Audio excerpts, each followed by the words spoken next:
Wow, after loading up my car to head over to my friend's house to help her repot, I just realized how much work it is to have houseplants. So in today's video, I'm going to give you 5 tips as to kind of like a houseplant beginner guide for 2023. So if you're interested in purchasing some houseplants, watch this video because I'm going to give you 5 tips that I wish that I knew before I got into the plant game. Hey guys, before we get into the video, I do want to mention that this video is in partnership with Ana Luisa, and as you already know, I am quite a fan of Ana Luisa because they craft high quality jewelry at an affordable price, and they are carbon neutral from their packaging to products, which I really appreciate. And also their items, if you haven't already seen them, are very unique in their own way. They have some substantial weight. So for example, this necklace that I'm wearing, it's very delicate and dainty, but it still has some significant weight that makes me feel very luxurious at the same time. So if you are interested in purchasing any items from Ana Luisa, please check the link down below. I will list it in the description box, and I would say they are a great gift if you are still looking for a present for your significant other. So let's get into this video. Cheers.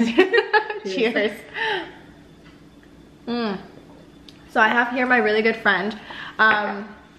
For privacy protection, we're not gonna talk about who she is, but she and I actually became really good friends because we both shared a love. Am I in? We're in frame. Okay, it's okay.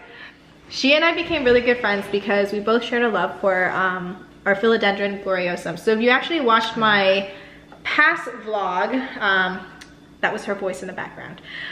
It's a privilege that her face is being is being shown right now. So what do you wish you knew about houseplants before you got into it? So many things. Yeah? So many things. It seemed easier to just get into it and just like buy that plant. And then you do more research and it's like, you need lights, you need fertilizer, you need like all this other stuff, making your own soil amendments. It was a lot of stuff. So I think that's really important to mention because not a lot of people understand that when they're getting new plants. So like I had mentioned in my intro, I'm gonna give you guys 5 tips as to what I think is really important to, you know, purchasing houseplants, and it's kind of like a guide for 2023 if you were just getting into it. We're gonna talk about pests. We're gonna talk about costs of maintaining plants. We're gonna talk about plants that can be acclimated down and you can actually purchase them as like tissue cultures or just get a cutting to save money. And lastly, the cost of maintaining plants, right? The cost of maintaining plants, yes. All right, so let's talk about pests. It's gonna happen, man. It's happening right now. It's happening right now to like a lot of my plants. So I've had now thrips, mealybugs, spider mites. And then it's like I get rid of the mealybugs and then I get the spider mites and I get rid of the spider mites and now I have thrips. So it's just like an ongoing cycle. But you know what? Some plants still do okay. Like my gloriosum has spider mites, and like you wash their leaves and whatever, you freak out the first couple of times, but honestly, it's gonna keep growing. That's why it's dangerous though. Because you don't really notice it until they overtake the plant. Oh, that's true. Then I'm like, why is it yellow there? And then you look and then, yeah. Then it's like, why did that leaf die? But like, why are there so many spiders all over this plant? But, you know, a tip is that it is going to happen. It doesn't make you a bad plant parent. It's just life. It's gonna happen. Makes me a bad plant parent because I like don't check my plants enough to find out. I know. One of like the ways that you can actually prevent pests from occurring is like having those, what are they called? Those sachets? The beneficial mites? Yeah.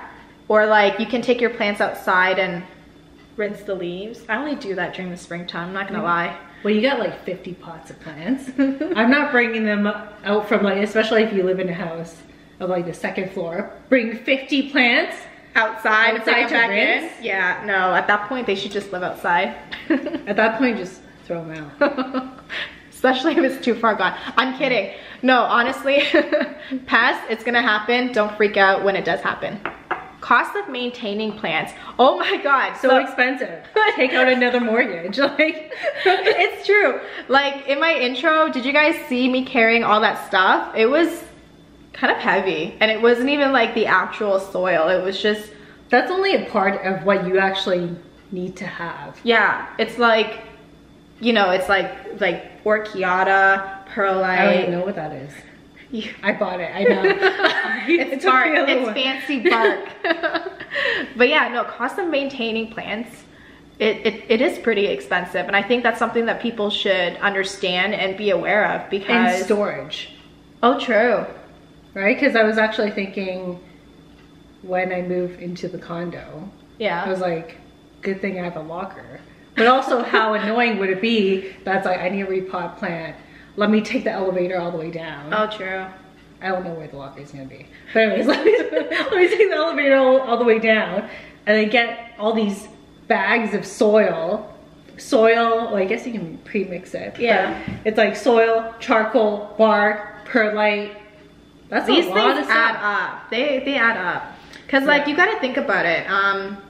Like a bag of tropical soil is like, let's say 10 bucks. But then like a bag of perlite is like probably another 10 bucks. Yeah. Bark is another $10. It keeps adding up. Mm-hmm. So like, I guess a tip would be understand how much it's going to cost, and you can go like the sustainable route too. Like I've actually been converting all of my plants over to like semi-hydro, so you can reuse it. But I guess also if you have like another plant friend or a friend with plants, then you can always just buy all the soil stuff, mix it up, and then just like divvy it up. Yeah, that's a good idea. But yeah, that was tip number 2. Mm-hmm. So tip number 3, all plants can be acclimated down. So that kind of ties into like the maintenance of plants, because I feel like, excuse me, when people first get into plants, they're like, oh my God, I need to have an IKEA cabinet. Oh my God, there's not enough humidity. So what do? We buy that IKEA cabinet, we buy the fans, we bought the lights. What else did we do? Oh my God, it adds up so much. But also you need the space for it. That's true. Yeah. And you know what? You don't need all that stuff. You can just have it in, what did we call it? When you were acclimating your plants? Yeah. Like a greenhouse. Like a ghetto greenhouse. Like a Tupperware. It was a Tupperware. It was just a clear box container. Yeah. And state of the art. Yeah, but no, it works. So you just have like a clear bin, put your plants in there, close the lid. That's 100% humidity. Put lights on top of it, and depending on what kind of LED lights you have, it'll actually create some heat. So you don't need a heating pad, and there you go. You just make. But if you don't want, like, but aesthetically, yeah, it's so ugly. It's so ugly. And I'm like, yeah, I'm only gonna acclimate these plants for like a few months or whatever, but it's been permanently like a thing that's like in the plant room. Yeah. So if that bothers you, I guess you can always get but it's only temporary. Like this is temporary. Because like my point is that all the plants can be acclimated down. So we do have plants in our homes where they've grown fairly big and they're just at normal room temperature. You just have to be aware of what the plant currently has and then take it away from them. So like I think a big one is, well, all plants are gonna need light and water. Basic. I find like humidity, yeah, they don't all need humidity. You know what I found was like the problem with humidifier when we first started, like what, 2 years ago? I know, I still have 2 of them I need to get rid of. And it's expensive. It's like 100 and something for like a reasonable size humidifier. Mm-hmm. But then the dust, because technically you're supposed to use like purified water or something. Yeah, distilled water. Distilled water, yeah. But who does that? When was the last time you cleaned yours? When was the last time you went and bought distilled water just for your humidifier? Nobody, I don't feel like anybody does that. Don't tell me you do that. No, I only use the distilled water for, I think when I was getting into semi-hydro, it was the only time. So my humidifier, yeah. I mean, you feel like it makes a difference.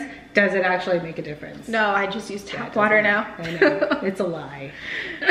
But the tip is that all plants can be acclimated down. You don't need to have like a fancy greenhouse or anything like that for your plants. It it'll be fine. Just understand what your plant needs, take it away.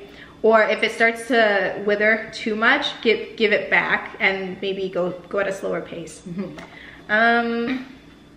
Another tip that we have is that each plant is very different. So with that said, all my plants are dying. That's why, because they all kind of need a little bit something different. Yeah. Don't show them. Did you take it? No, I didn't show them. Yeah, it's dying. That fiddle leaf thing. I mean, I guess you can put like a snapshot of the photo of like. I'll put it'll be, yeah. You guys will see in a moment. I'll go into my green bin, pick out all the 10 yellow leaves I just got yesterday. So all plants are different. I find that some plants require more light and some plants require less light. So for example, like the Gloriosum, in order to keep that really rich dark green color on their foliage, you actually want to give them less light. So not, it'll be like more indirect light.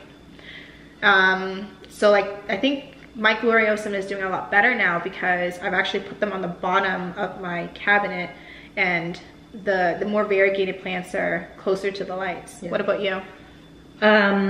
So my Gloriosum has a west facing window.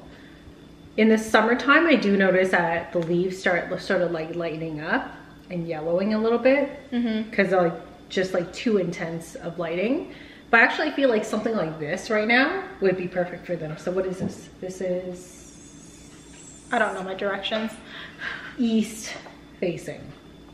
Yeah, this is the east window.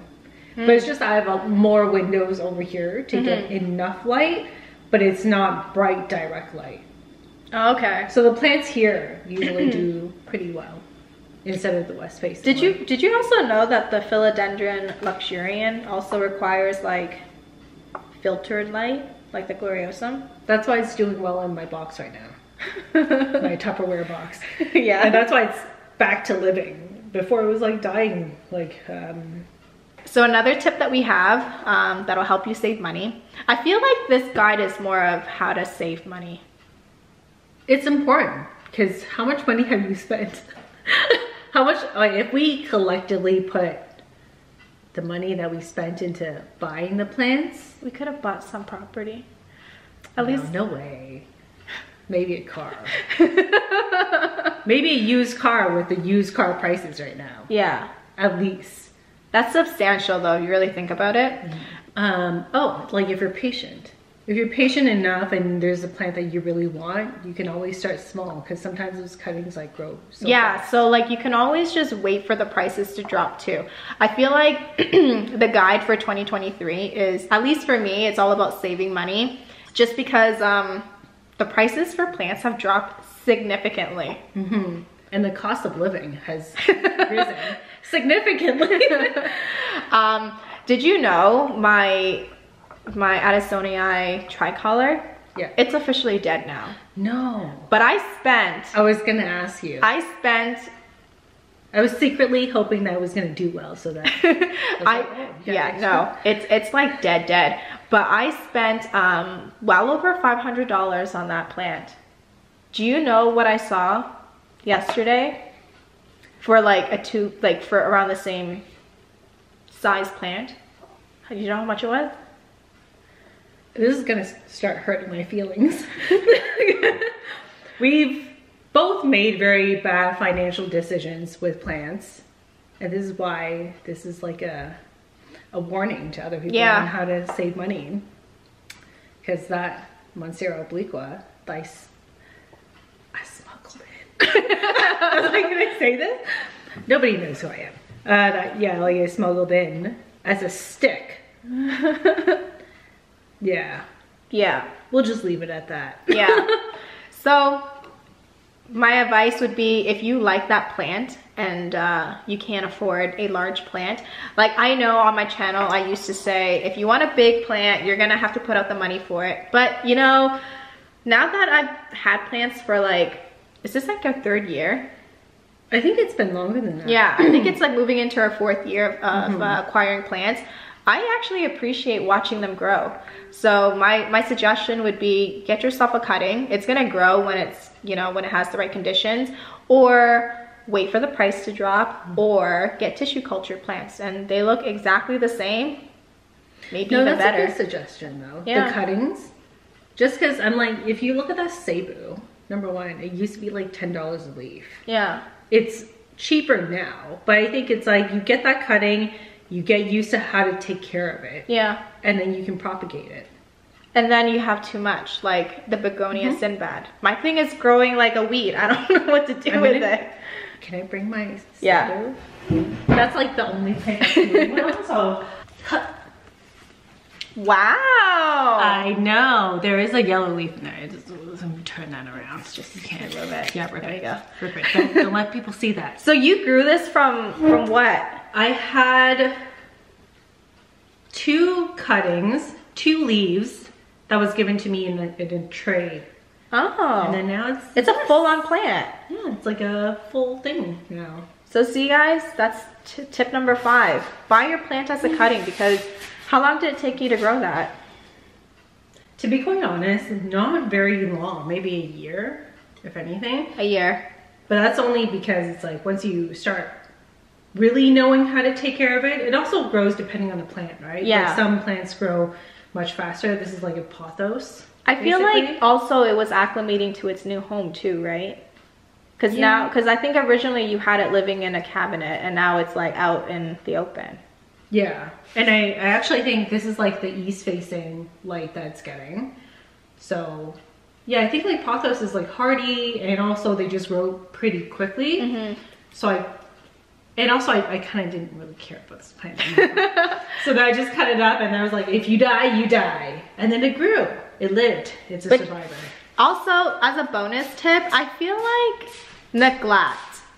I feel like when you start to neglect your plants a little bit, you give it that chance to acclimate to its environment. You don't stress out too much when it has like a crispy leaf or if it's yellowing. So I feel like neglect would be like another tip that I would recommend, because when you start fussing around with your plants too much, it just, you're just doing too much, and you're stressing out the plant even more. But I think like that's where sometimes like the cost of the plant comes into play too, right? You pay too much for a plant, and then you're like overly loving because you're like, I don't want you to die. Like the tricolor that I had, yeah. Or the weekly. Yeah. It's not doing well. It also has thrips. It like lost 2 leaves. Everything's dying. We'll diagnose that later.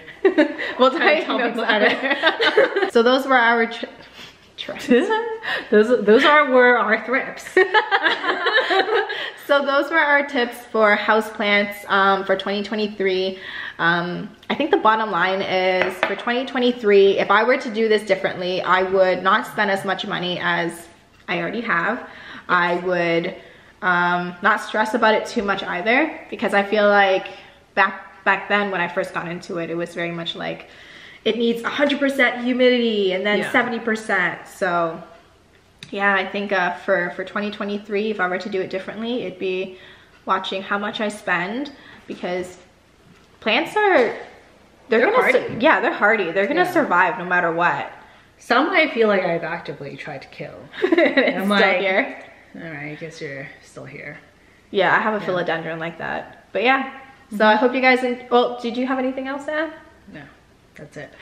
So I hope you guys enjoyed this video. I'll see you guys next time. Bye. Bye. Also, if you guys are interested in purchasing any of the items that I am currently wearing, go ahead and check out my link down below, and I'll see you guys next time. Bye. Hey, can you talk more about your necklace? It's so nice. She's like the embarrassing sister. I know.